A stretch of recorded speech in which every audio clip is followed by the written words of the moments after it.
Shalom teman-teman, sebentar lagi kita akan mulai ibadah. Meskipun ibadah ini ibadah online, tetapi kita harus ingat 3 hal. Yang pertama, siapkan hati kita. Yang kedua, fokus kepada Tuhan. Dan yang ketiga, singkirkan semua gangguan. Selamat beribadah.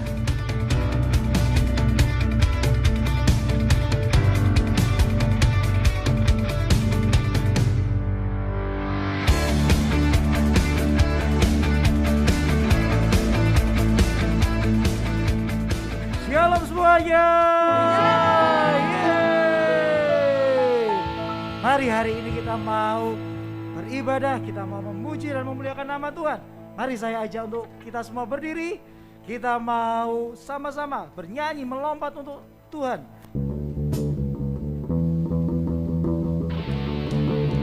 Yeay!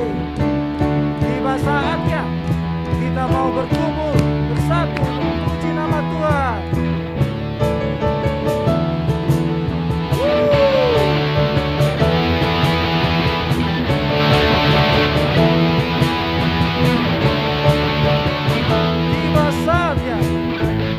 Saatnya kami berkumpul bersama Dari segala suku dan bangsa, berdiri di hadapan Tuhan, satu suara menyatakan keselamatan bagi Allah yang duduk dan bertata. kami naikkan pada anak domba. Pujian Dan kekuatan, hormat dan kekuasaan, kemuliaan bagi Dia selamanya. Yeay. Segala kemuliaan hanya bagi nama Tuhan. Segala pujian hanya untuk namanya. Tiba saatnya, tiba saatnya kami berkumpul bersama dari senang dari enam suku dan bangsa, berdiri di hadapan tata anak domba. satu suara menyatakan siap melompat buat Tuhan. Keselamatan bagi Allah yang duduk dan bertata. Kami naikkan pada anak domba. Pujian dan kekuatan, Hormat dan kekuasaan, kemuliaan bagi Dia selamanya. Keselamatan bagi Allah, keselamatan bagi Allah yang duduk dan bertata. kami naikkan pada anak domba. Pujian dan kekuatan, hormat dan kekuasaan, kemuliaan bagi Dia selamanya.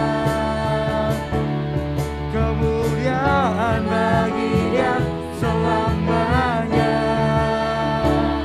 Sekarang kita mau memuji Tuhan lebih heboh lagi ya. Coba angkat tangan kanan kita semua. Mau kita angguk-anggukkan seperti ini, atas ke bawah semua. Bisa? Sambil kita nyanyikan keselamatan bagi Allah yang duduk dan bertata. Kami naikkan pada anak domba.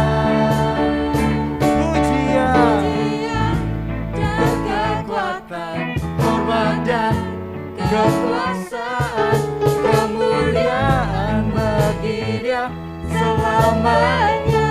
Keselamatan, keselamatan bagi Allah yang duduk dan bertata. kami naikkan pada anak domba. Pujian, pujian dan kekuatan, hormat dan kekuasaan,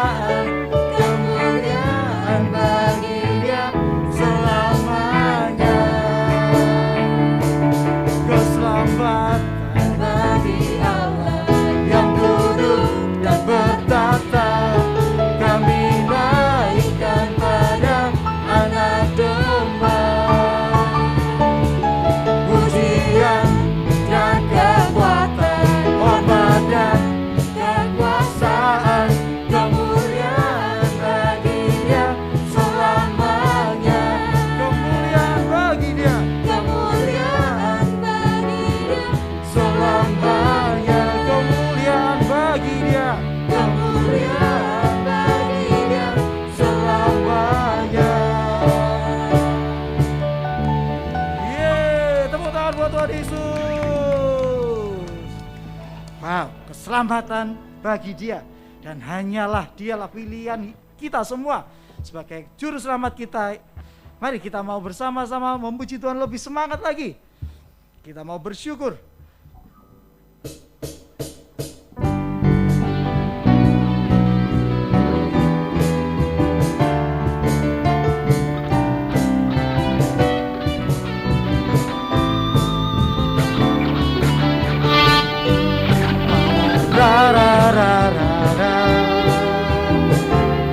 Semua mengatakan bararararara.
di dunia ini lagi.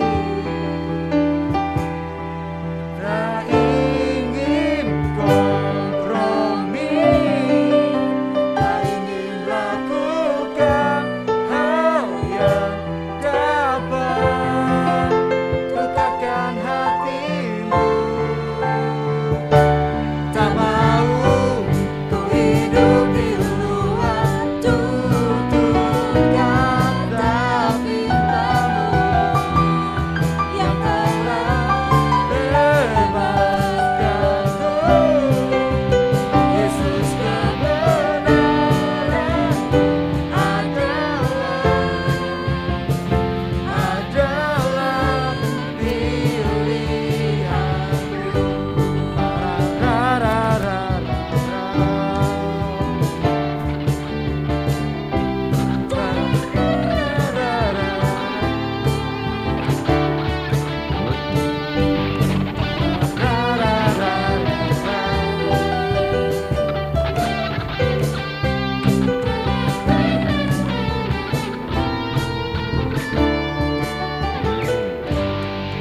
Beri tepuk tangan buat Tuhan Yesus,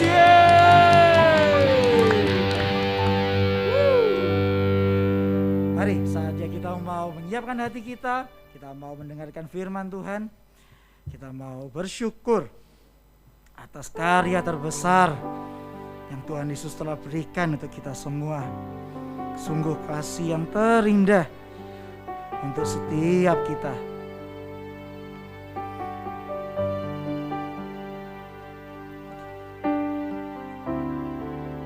Karya terbesar dalam hidupku, pengorbananmu yang selamatkanku.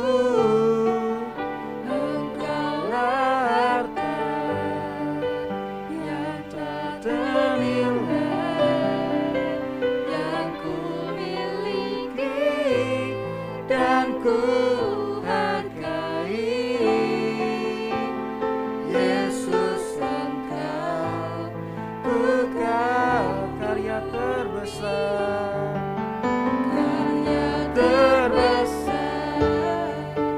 dalam hidupku, pengorbananmu yang selamatkanku. Engkaulah harta yang tak ternilai, yang ku miliki dan ku hargai. Yesus, Engkau ku kagumi.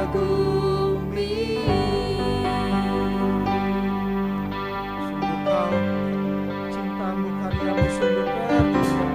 Kasih yang terindah,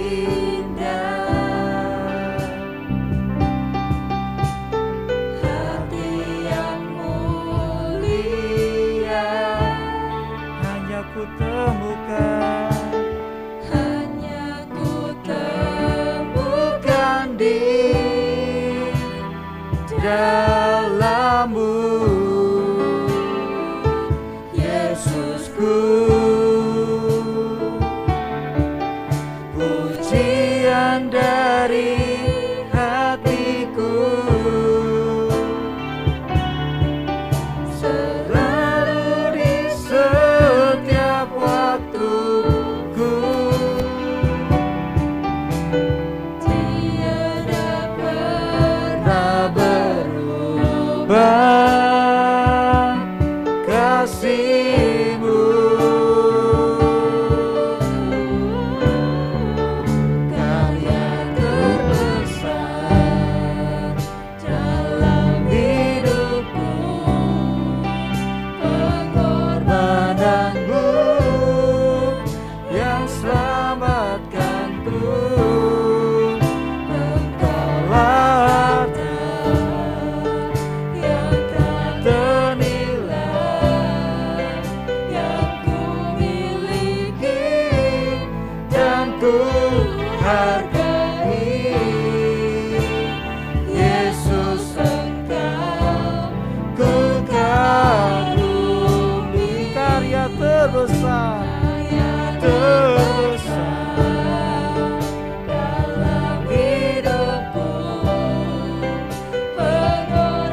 lagi. Karya terbesar, karya terbesar dalam hidupku, pengorbananmu yang selamatkanku.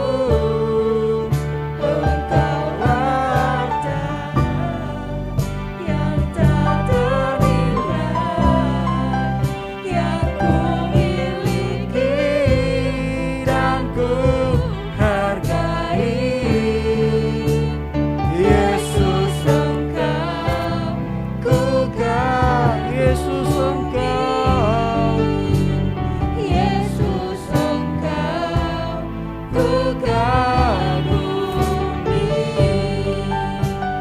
Yesus Engkau ku kagumi. Mari kita sembah Tuhan, karyamu terbesar. Haleluya, haleluya.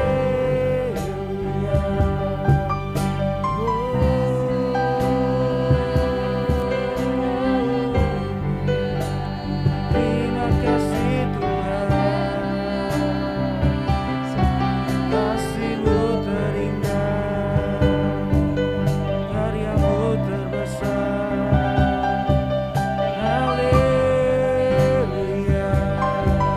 kami bersyukur. Haleluya,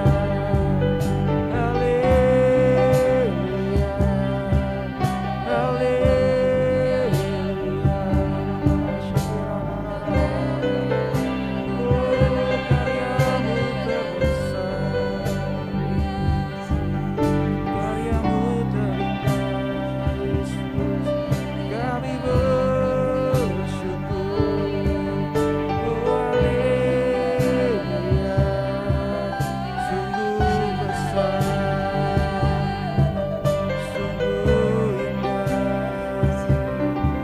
kami bersyukur buat pengorbanan-Mu Tuhan. Haleluya, haleluya, haleluya. Mari sejenak saya ajak untuk angkat kedua tangan kita semua. Tanda kita bersyukur untuk karya terbesar yang Tuhan telah berikan untuk kita semua. Terima kasih Tuhan, kami bersyukur. Sungguh besar karya-Mu, sungguh indah karya-Mu Tuhan.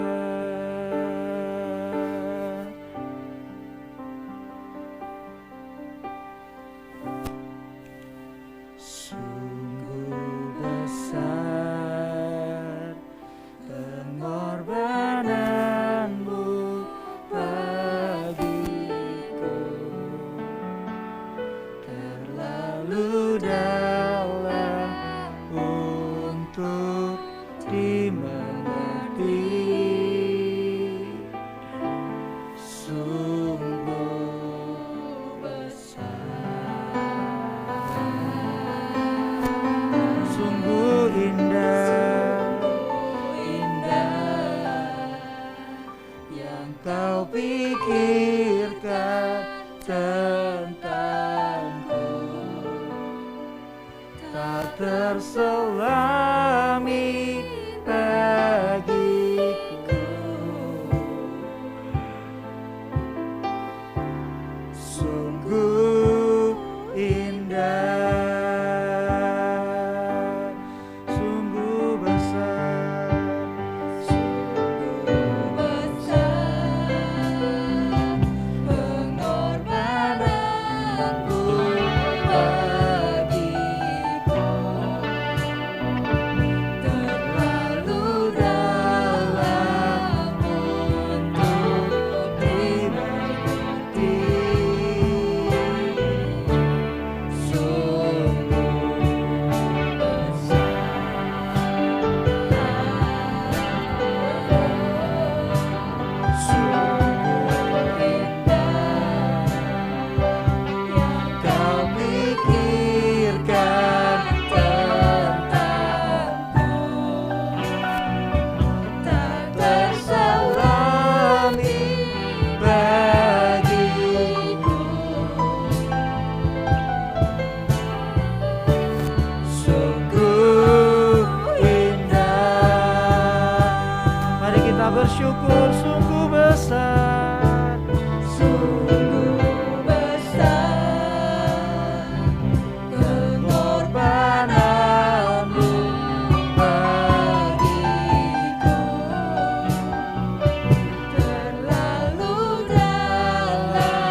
Ya Bapak, terima kasih atas kesempatan kami sudah dapat memuji dan menyembah-Mu. Sebentar lagi kami akan mendengarkan firman-Mu. Siapkan hati kami, kuduskan, biarlah sungguh apa yang kami terima itu dapat berbuah dan bertumbuh di dalam hidup kami. Tapi juga kami berdoa untuk hamba-Mu, biarlah apa yang hamba-Mu katakan itu semuanya seturut dengan firman-Mu saja. Dan biarlah nama-Mu saja yang ditinggikan dan kami semakin kecil. Dalam nama Yesus, haleluya, amin. Ya, shalom. Ya, enggak ada jawaban, enggak apa-apa. Iya, jadi hari ini kita akan sedikit sharing tentang, ya sharing lah, enggak terlalu berat amat kok. Nah, saya yakin di setiap hidup kita itu punya satu masalah ya. Tapi ada masalah-masalah tertentu itu yang seakan-akan kita itu kayak nabrak tembok gitu loh. Saya merasa punya masalah-masalah tertentu yang dimana ketika saya mau mencoba berusaha, nggak bisa. Saya mau mencoba ini, itu, A, B, C, sampai Z. Rasanya itu kayak nabrak tembok, bener-bener notok, nggak bisa. Nah, saya yakin mungkin untuk memulai Bapak Ibu sampean. Ya, teman-teman bisa coba pikirkan masalah itu. Masalah itu mungkin bisa di dalam keluarga, di dalam pekerjaan, di dalam sekolah, di dalam pertemanan dan sebagainya. Nah, coba kita pikirkan, kemudian kita akan menerima kebenaran firman Tuhan dengan sambil memikirkan masalah itu. Ya, hari ini saya akan sharing dengan judul Caca, wah ya keluar ya. Judulnya adalah game changer. Jadi apa sih game changer itu sebenarnya? Game changer itu adalah, kalau dalam kamus itu adalah sesuatu hal baru, faktor baru yang membuat segala situasi itu berubah. Bukan cuma berubah kayak geser, misalnya saya geser satu langkah gini. Enggak, berubahnya itu benar-benar banyak, berubah 180 derajat. Nah, saya mau katakan begini, game changer kita di dalam hidup kita, di dalam masalah kita yang rasanya tadi itu sangat berat, adalah Tuhan. Ya, kita semua sudah tahu lah, Tuhan pasti menolong kita. Tetapi Tuhan itu begitu hebat, bukan cuma Tuhan itu bisa membuat kebaikan, tetapi Tuhan itu bisa mengubah dari yang dulunya buruk, anggapannya mungkin buruk kayak gini, dia itu bisa mengubah menjadi baik. Jadi Tuhan bukan cuma mendatangkan kebaikan, ya mungkin Tuhan bisa memberi berkat bagi kita, tapi Tuhan itu bisa mengubah dari yang buruk menjadi baik. Jadi kayak berubah 180 derajat, kayak main hompilah hompimpa gitu. Nah, kita akan belajar dari satu cerita di Alkitab. Kita semua pasti sudah pernah dengar cerita ini. Ini tentang cerita seorang buta. Nah, ya, dikatakan di dalam Yohanes 9, orang buta ini sudah buta sejak lahir. Ya, masih belum tulisannya. Nah, dikatakan bahwa orang buta ini sudah buta sejak lahir. Kalau misalnya, biasanya karena saya ini guru sekolah minggu, jadi saya ini biasa mengajar anak kecil. Kalau saya mengajar anak kecil, maka saya akan bilang begini, kalian tahu nggak betapa susahnya jadi orang buta? Ya, kita akan bayangkan sama-sama ya. Mari kita coba tutup mata.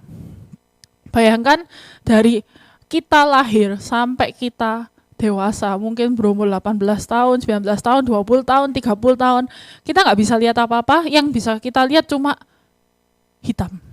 Kita nggak bisa lihat warna, kita nggak bisa lihat apakah muka kita sendiri, kita nggak bisa lihat muka papa mama kita nggak bisa lihat semuanya.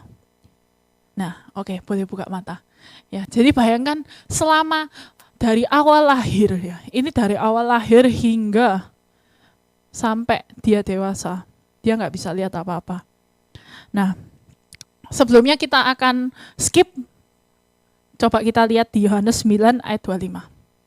Yohanes 9 ayat 25 dikatakan begini, tetapi satu hal aku tahu, bahwa aku, yaitu orang buta, jadi orang buta ini mengatakan dirinya sendiri bahwa aku tadinya buta, tetapi sekarang aku dapat melihat.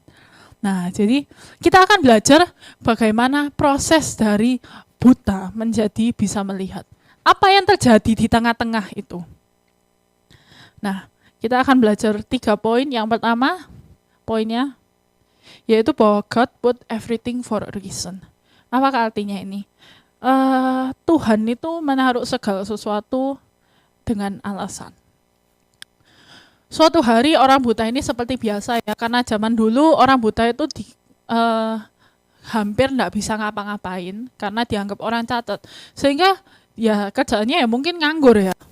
Terus kemudian ketika dia lagi duduk-duduk nggak bisa lihat, tiba-tiba ada orang yang ngerasani dia, ya ngerasani itu orang yang ngomong-ngomong tentang dia di depannya gitu ya. Dikatakan di dalam Yohanes 9 ayat 2-3, murid-murid Tuhan Yesus bertanya kepada Tuhan Yesus, Rabi atau Guru, siapakah yang berbuat dosa? Orang ini sendiri, yaitu orang buta ini sendiri, atau orang tuanya? Sehingga, oleh karena itu dia dilahirkan buta.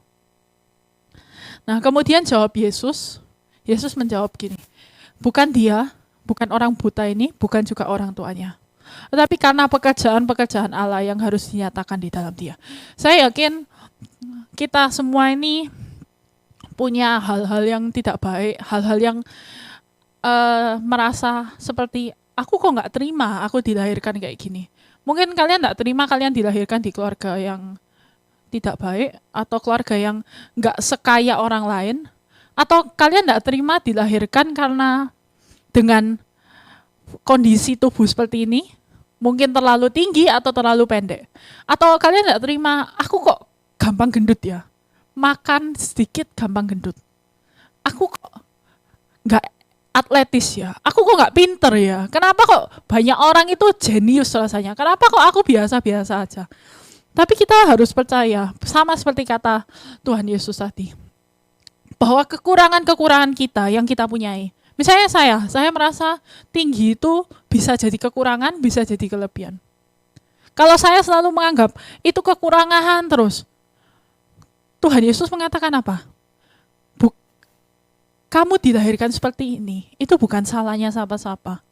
Tapi ada pekerjaan Allah yang harus dinyatakan.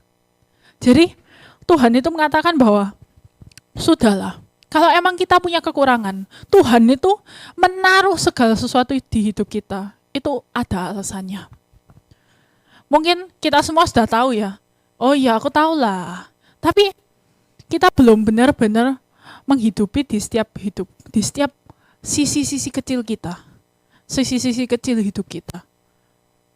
Nah, saya mau mengatakan gini, percaya satu hal, Tuhan itu mampu, kita semua tahu Tuhan mampu, kita semua tahu Tuhan itu mampu melakukan segala sesuatu. Dia mampu, anggap aja tadi kan membalikan yang buruk menjadi baik, Tuhan itu juga mampu membalikan dunia secara keseluruhan. Maksudnya Tuhan mampu, misalnya kamu hari ini tidak pinter, terus kemudian besok bisa jadi jenius. Tuhan mampu. Tetapi ada satu hal yang Tuhan tidak mampu. Ya, ada satu hal yang Tuhan tidak mampu, yaitu bahwa Dia tidak mampu mencintai kita lebih sedikit dari sekarang. Dia nggak mampu mencintai kita dengan kadar yang mungkin sekarang kadarnya 100%. Dia nggak mampu mencintai kita dengan kadar 80%. Enggak. Dan itulah seperti saya anggap aja kayak kalian itu kalau bingung seberapa cinta Tuhan kepada kita, yaitu Tuhan mampu melakukan semuanya kecuali mengurangi cintanya atas kita, ya. Kalau bisa dibilang Tuhan itu so sweet ya, ya so sweet emang. Nah, ada satu ayat Filipi 1 ayat 6, bisa ditampilkan? Ya, dikatakan begini, akan hal ini aku yakin, sepenuhnya yakin, ya, yakin sepenuhnya, yaitu Ia atau Tuhan yang memulai pekerjaan baik di antara kamu akan meneruskan sampai pada akhirnya pada hari Kristus. Jadi artinya apa dari ayat ini? Di dalam hidup setiap kita, di dalam masalah yang kita hadapi, yang mungkin rasanya nabrak tembok, itu ada pekerjaan baik Tuhan. Dan kalau belum happy ending, itu masih belum ending namanya. Ya, kalau saya bilang di dalam Tuhan itu nggak ada namanya sad ending, itu nggak ada. Tuhan itu selalu membuat happy ending. Karena Dia yang menaruh hal-hal itu di dalam hidup kita. Dia menaruh kita di keluarga itu. Dia menaruh kita dengan kepintaran segini. Dia menaruh kita dengan tinggi seperti ini, dengan berat seperti ini. Dia menaruh kita dengan pekerjaan ini. Itu semua Tuhan yang ngatur. Ya, jadi poin pertama adalah God put everything for a reason. Tuhan menaruh segalanya di hidup kita untuk suatu alasan. Ya, poin yang kedua, our God is a God of suddenly. Ya, apa artinya ini? Tuhan kita adalah Tuhan yang mendadak. Ya, mari kita baca. Oh, maaf, belum. Nah, kemudian saya lanjutkan ceritanya ya. Tadi kan orang buta itu dia duduk-duduk lalu dia dirasani. Kemudian setelah Tuhan Yesus mengatakan seperti itu, Tuhan Yesus meludah ke tanah. Dia campur aduk tanahnya. Ya, saya yakin orang buta itu enggak bisa lihat ya Tuhan Yesus meludah ke tanah. Atau mungkin bahkan karena orang buta itu dianggap orang cacat, mungkin dia merasa Tuhan Yesus itu meludah ke dia gitu ya. Tapi enggak. Yang Tuhan Yesus lakukan adalah meludah ke tanah, dia aduk tanahnya. Kemudian orang buta itu baru sadar ketika Tuhan Yesus mengoleskan tanah atau lumpur itu ke matanya. Kemudian Tuhan Yesus mengatakan apa? Pergi ke kolam Siloam. Pergi ke kolam Siloam, basuh matamu. Dan kemudian setelah dia melakukannya, akhirnya dia bisa melihat. Nah, jadi setelah kita menyadari bahwa semua di dalam hidup kita itu ada alasannya, kita sekarang masuk ke proses mujizatnya. Saya mau katakan begini, mujizat itu ya datang nggak pakai reservasi, ya. Nggak ada, Tuhan nggak pernah ngomong kayak gini, 2 minggu lagi aku akan ngadakan mujizat untuk bisnismu. 2 bulan lagi kamu akan jadi pinter. 1 bulan lagi mungkin keluargamu akan dipulihkan. Tuhan seringkali itu tidak seperti itu. Tuhan adalah Tuhan yang mendadak. Rasanya seperti kita itu, ketika kita dapat mujizat. Nah, ada salah satu lagu favorit saya yaitu Sukacita Penuaian. Ya, lagu ini kayak spoiler ya. Kalian kalau tahu film kan, ya ini kan anak muda semua ya nonton. Spoiler, siapa yang suka spoiler? Nggak ada ya. Kalau saya sih jujur saya nggak suka di spoileri film. Tapi kalau saya di spoileri tentang hidup saya, tentang rencana hidup saya, siapa yang nggak suka ya? Nah, lagu ini mengatakan begini. Ketika Tuhan memulihkan keadaan Sion, keadaan kita seperti orang yang bermimpi. Jadi ketika Tuhan memulihkan keadaan kita, rasanya itu bukan cuma kayak kita kaget, kita kayak happy. Tapi ada saat-saat tertentu di mana kita itu cuma merasa kayak gini, ini mimpi kayak nggak masuk akal. Kok bisa ya? Nah, saya yakin bahwa ketika Tuhan sudah menentukan berkat bagi kita, sama seperti orang buta itu, apa yang orang buta itu lakukan?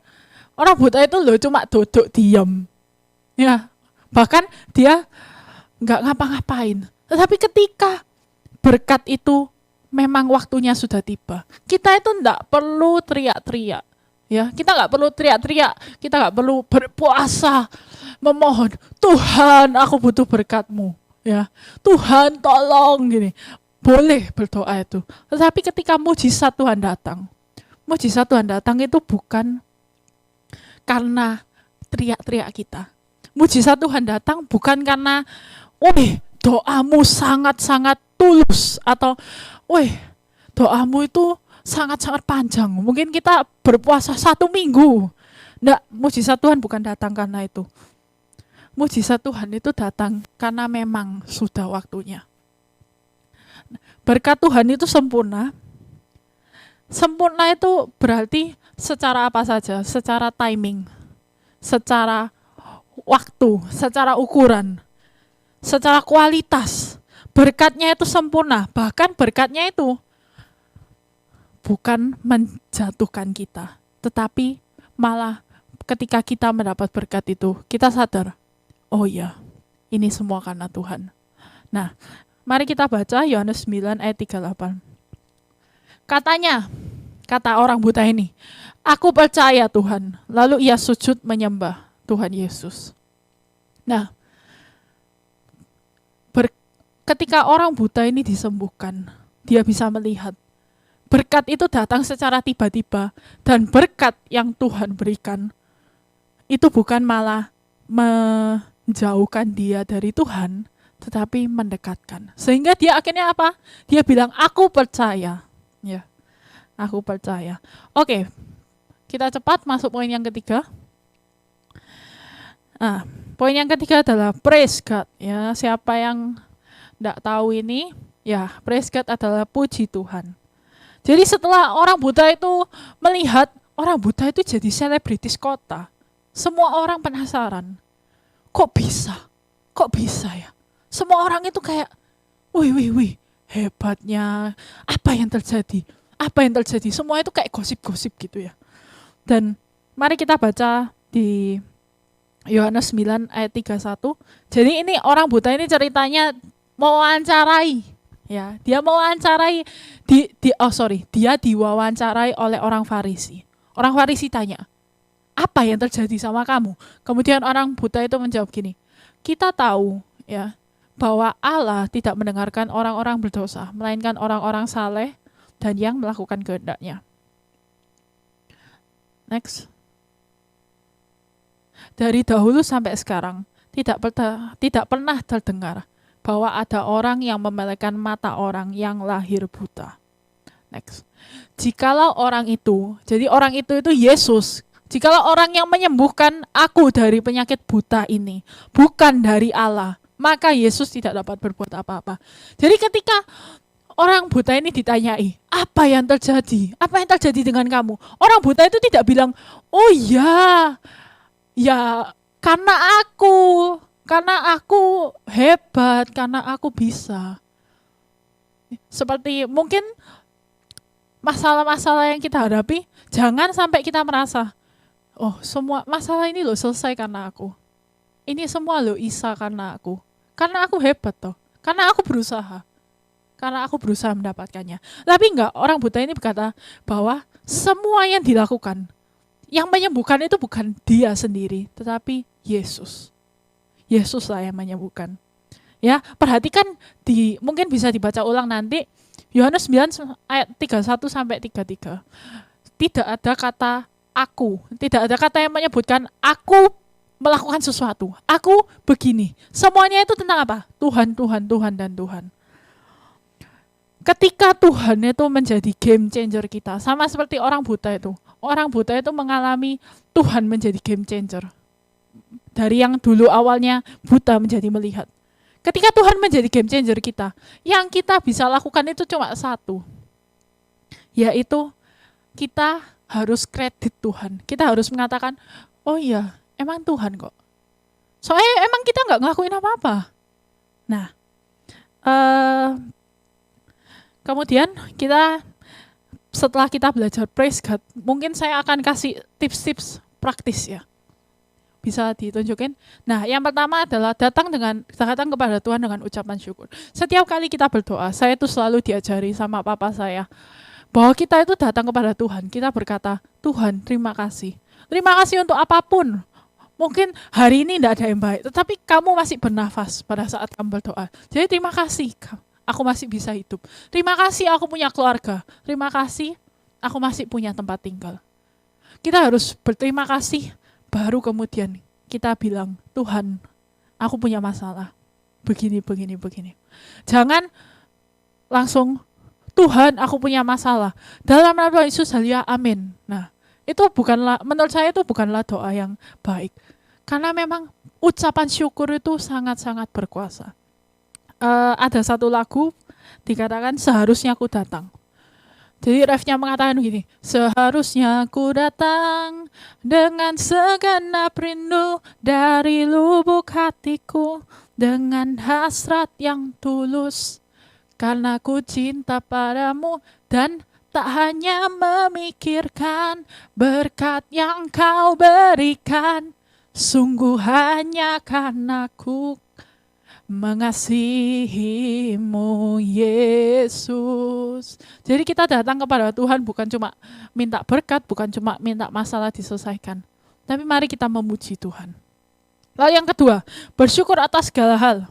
Ya, kita nggak perlu alasan spesifik untuk merasa bersyukur.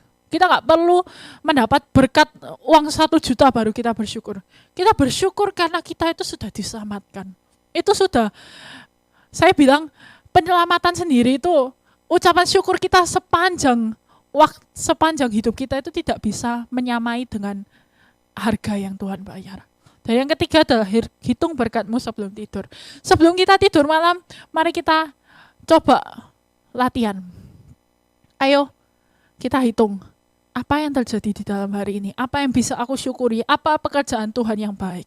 Ya, katanya berkat Tuhan mari hitunglah, kau kan kagum oleh kasih-Nya. Karena berkat Tuhan itu kalau nggak dihitung, kita lupa pasti. Ya, kita sering lupa bahwa banyak sekali berkat Tuhan.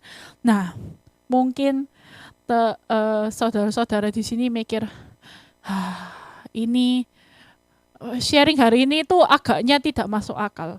Sharing hari ini, mana ada orang diam aja itu bisa dapat berkat ya. Mana ada, enggak masuk akal ini.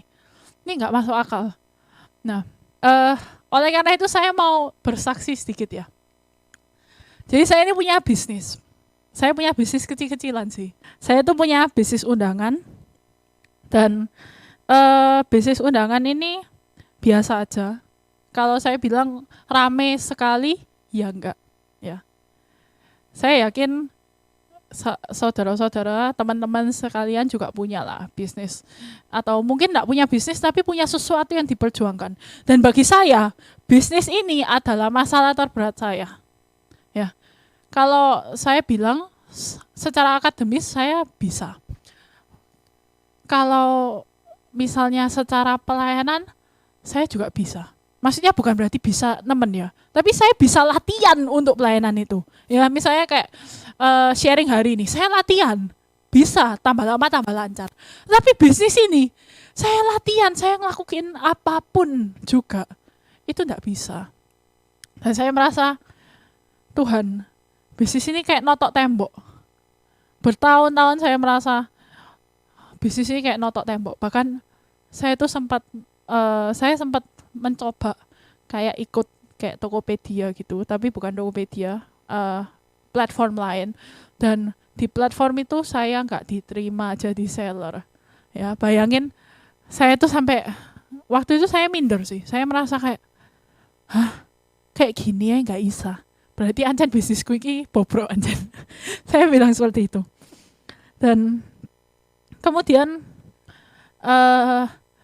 Tuhan melakukan mujizat, yaitu bahwa saya keterima di platform yang bagus. Jadi mungkin kalau teman-teman tahu kan, kerjaan saya kan undangan. Jadi otomatis saya banyak dapat orderan dari orang wedding, orang nikah. Nah, platform wedding yang paling terkenal ada yang tahu? Ya, depannya B ya. Depannya B. Itu platform wedding online paling terkenal. Dan saya keterima. Saya sudah merasa kayak itu mujizat. Karena setelah saya keterima, saya dapat 3 orderan langsung. Dalam waktu yang sekejap gitu. Saya merasa kayak, wow, Tuhan itu hebat ya. Kok bisa ya 3 orderan? Kan barusan mulai gitu loh. Apalagi waktu itu masa-masa pandemi. Nah, tapi setelah saya mendapat 3 orderan itu ada satu hal yang mengejutkan saya. Ya. Waktu itu saya tuh bangun pagi-pagi gitu sambil ngantuk-ngantuk, saya tuh cek HP saya ya. Saya cek HP saya terus kemudian saya lihat, aduh notifnya kok ciake. Saya ini nggak suka gitu loh banyak notif. Saya merasa males balesi satu-satu gitu. Tapi saya tuh mikir, loh kok notifnya ciake nih? Kenapa kok di WA saya tuh banyak orang tanya tentang bisnis undangan saya? Dan jujur waktu itu saya nggak paham juga. Saya nggak paham apa sih ini, kok bisa kayak gini. Itu ada sekitar dalam 1 hari Bayangin jam 9 pagi itu loh sudah ada 10 orang nanyain undangan saya. Dan saya mikir kemarin malam enggak ada yang nanyai kok. Ya, tapi oke lah, fine. Jadi saya lihat itu. Terus kemudian saya lihat-lihat yang lain. Saya lihat Instagram, saya lihat. Nah, ya boleh dimunculkan slide-nya. Ya, ternyata bisnis saya tuh booming. Boomingnya di TikTok, saudara-saudara. Jujur ya, saya nggak bohong. Saya ini nggak pernah main TikTok. Saya main TikTok itu karena teman saya bilang, Pin, coba TikTok. Siapa tahu bisnismu nambah customer. Ya saya nyoba itu. Tapi ya sekedar lah, bukan sesuatu yang kayak wow gitu ya. Nah itu kan bisa dilihat di layarnya itu ada 6 video ya. Jadi video yang paling booming itu yang kotak biru yang paling pojok bawah. Nah mungkin banyak dari teman-teman mikir, kok bisa booming ya? Saya jawab ya, saya ini nggak tahu kok bisa booming. Teman-teman tahu apa yang saya lakukan? Video itu saya tuh cuma rekam 2 kali, wes, enggak 3 kali. Pokoknya dalam waktu 15 menit saya sudah selesai merekam video itu. Dan saya cuma upload gitu, lah. Foto video iki ya wes saya. Milih lagu kan, kalau TikTok itu kan ada lagunya ya. Lagunya kalau bisa yang hot gitu kan ya. Enggak, saya milih lagu sakarpe. Apa iki? Ya wes lagu iki cocok iki lagu kayak wes selesai. Saya ngerekam video itu 15-20 menit, sudah upload selesai. Tulisannya gak ada efek macam-macam. Karena saya ini pemula TikTok ya, jadi saya gak bisa macam-macam. Saya cuma ya wes upload. Dan kalau teman-teman tahu ya, mungkin nanti bisa minta video ke saya boleh atau cek videonya sendiri. Video itu salah undangannya ya. Jadi undangannya di luar itu tulisannya NA. Ya, tulisannya NA. Sedangkan di dalam inisialnya itu bukan NA, saudara-saudara.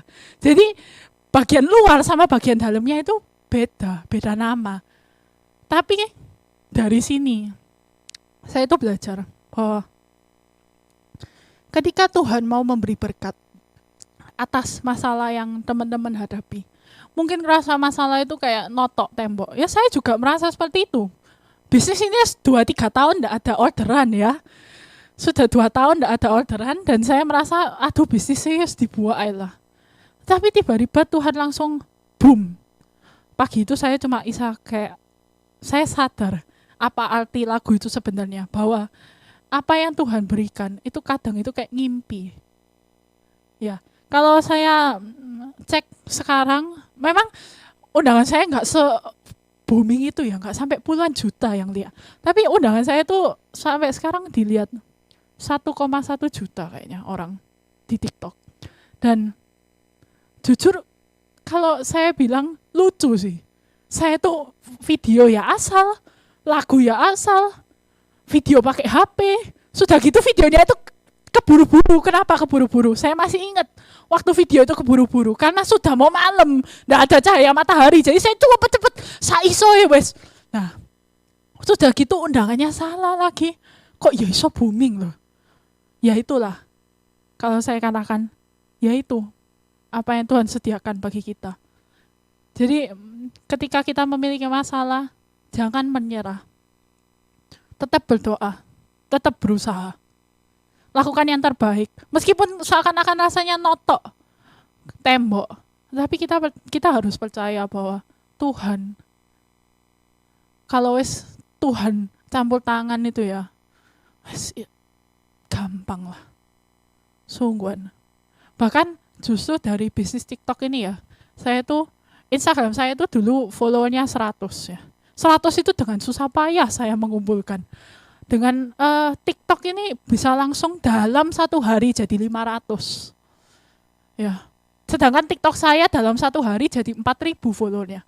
Saya sampai wow. Dan wow, cuma bisa wow. Sama seperti lagunya. Ketika Tuhan memulihkan keadaan kita itu kayak ngimpi, wes. Dan ya, mungkin saya nggak akan perpanjang, saya akan tutup dengan satu lagu. Bisa di next. Ya, jadi ini lagunya Never Lost judulnya. Boleh dicek di YouTube, lagunya bagus. Lagunya bilang begini, You can do all things, you can do all things but fail, 'cause you never lost a battle, no you never lost a battle, and I know that you never will. Artinya apa? Tuhan itu dapat melakukan segalanya. Tuhan itu dapat melakukan segalanya kecuali gagal. Karena Tuhan itu tidak pernah kalah dalam pertandingan. Dan percayalah ketika hidup kita, pertandingan kita, itu di tangan Tuhan. Kita itu tidak pernah kalah. Cuma tinggal tunggu waktunya. Tim kita itu selalu menang. Karena kenapa? Karena ada Tuhan di situ. Bukan karena tim kita selalu menang karena ada kita. Enggak, tim kita selalu menang karena ada game changer. Game changer hidup kita yaitu Tuhan. Jadi kalau kita sekarang ada di dalam posisi terjepit, enggak apa-apa. Tetap bertahan. Siapkan mentalmu, siapkan hidupmu untuk menerima sang game changer itu. Karena kalau sudah ketemu game changer itu, ketemu Tuhan, ketika Tuhan beracara di dalam hidup kita, aduh, enggak bisa bilang apa-apa lagi. Dia sungguh ajaib lah. Ya, saya tunggu kesaksian-kesaksian mendatang. Saya yakin kita semua mungkin dalam keadaan terjepit, tapi saya yakin justru dalam keadaan terjepit itu ada banyak kesaksian yang menunggu. Ya, Tuhan berkati. Mari kita berdoa. Ya Bapak, terima kasih untuk hari ini. Terima kasih untuk sharing hari ini. Biarlah mungkin kami punya banyak masalah, terutama di dalam pandemi ini. Masalah keuangan, masalah keluarga, masalah pendidikan kami, masalah pekerjaan kami, semua rasanya mungkin hidup kami tidak beres Tuhan. Tapi biarlah kami sadar satu hal Tuhan, bahwa Kau tetap pegang kendali atas hidup kami. Dan ketika Kau beracara di dalam hidup kami, Kau gak pernah gagal. Kau gak pernah terlambat melakukan segala sesuatunya. Kau mampu melakukan segala sesuatunya. Terima kasih Tuhan, berikan kami iman, berikan kami kesabaran untuk menanti saat dimana Engkau beracara di dalam kehidupan kami. Terima kasih Tuhan. Dan biarlah setelah kami menerima mujizat itu, kami tetap mengatakan bahwa ini semua karena Engkau dan bukan karena kami. Dalam nama Yesus, haleluya, amin. Ya, Tuhan berkati.